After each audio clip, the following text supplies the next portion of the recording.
ప్రపంచంలో మనం అనేక వింతలు చూస్తుంటాం. అనేక ఇంజనీరింగ్ అద్భుతాలను కనులారా వీక్షిస్తుంటాం. కానీ ఇక్కడ మనం చూసే ఇంజనీర్ టాలెంట్ చూస్తే మాత్రం వావ్, వాట్ ఏ మిరాకిల్ అని అనకుండా ఉండలేం. మధ్యప్రదేశ్ లోని భోపాల్లో నిర్మించిన ఒక రైల్వే బ్రిడ్జ్ నెట్టింట చక్కర్లు కొట్టిన విషయం తెలిసిందే. అక్కడ ఇంజనీర్లు దానిని 90 డిగ్రీల మలుపుతో వెరైటీగా నిర్మించారు. ఆ నిర్మాణంలో పనిచేసిన ఇంజనీర్లపై ఇప్పటికే మధ్యప్రదేశ్ ప్రభుత్వం చర్యలు తీసుకుంది.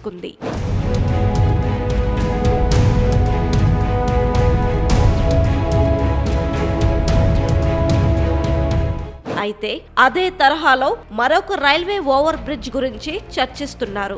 ఆంధ్రప్రదేశ్ లోని పెనుకొండలో నిర్మించిన బ్రిడ్జ్ అంటూ సోషల్ మీడియాలో కొన్ని ఫోటోలు విపరీతంగా వైరల్ అవుతున్నాయి. ఏకంగా 3 చోట్ల 90 డిగ్రీల కోణంతో మలుపులు తిప్పారు. ఈ ఫోటోలు ఇప్పుడు నెట్టింట చక్కర్లు కొడుతున్నాయి. ఇప్పటికే కాంగ్రెస్ కేరళ విభాగం సోషల్ మీడియా వేదికగా ఈ నిర్మాణాన్ని విమర్శించింది. ఈ రైల్వే ఓవర్ బ్రిడ్జ్ పెనుకొండ సమీపంలోని వెంకటరెడ్డిపల్లెలో ఆంజనేయ స్వామి ఆలయానికి దగ్గరగా ఉంటుంది. స్క్రీన్ పై చూపిస్తున్న కోఆర్డినేట్స్ తో గూగుల్ మ్యాప్స్ లో ఈ బ్రిడ్జ్ ని చూడవచ్చు. ఈ రోడ్డు పెద్ద వాహనాలకు సంబంధించిన రహదారి కాదని, చిన్న చిన్న వాహనాల కోసం నిర్మించారని సోషల్ మీడియాలో బదులిస్తున్నారు. ఇది గత వైసీపీ ప్రభుత్వ హయాంలో నిర్మించినట్టుగా తెలుస్తోంది.